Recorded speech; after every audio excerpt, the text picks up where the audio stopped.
ટીએમસીની સામાન્ય સભામાં સાબરમતીની સ્વચ્છતા મુદ્દે વિપક્ષના પ્રહાર।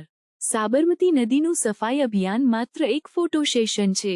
વાસણા બેરેજ સુધી જ સાબરમતી નદીને ગણવામાં આવે છે।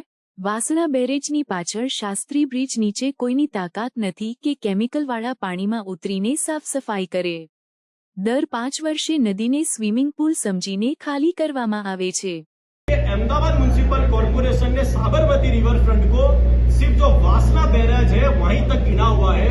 शास्त्री ब्रिज जो है, जहां पर केंद्र सरकार ने भी ये कहा है कि देश की दूसरे नंबर की सबसे प्रदूषित नदी साबरमती नदी है, किसी में भी ताकत नहीं कि वासना बैराज के उस तरफ उतरकर और जो शास्त्री ब्रिज है जहाँ केमिकल का पानी लगातार छोड़ा जाता है, वहां पर किसी की ताकत नहीं है कि वहां उतरकर सफाई की जाए।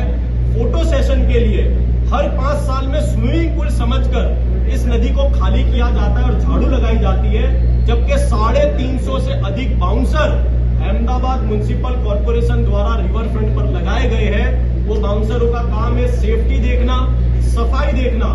यदि 20-20 करोड़ रुपए ऐसे बाउंसरों को दिए जाते हो और फिर भी साबरमती नदी को खाली कर साफ करना पड़ता हो, तो मैं मानता हूं कि ये सफाई अभियान सिर्फ एक फोटो सेशन है। मेरा आपके मीडिया के माध्यम से अहमदाबाद म्युनिसिपल कॉर्पोरेशन को निवेदन है कि बैराज के उस तरफ शास्त्री ब्रिज पर उतरकर साबरमती नदी की सफाई की जाए और यदि उन्हें ताकत है तो सबसे पहले वहां का फोटो सेशन किया जाए।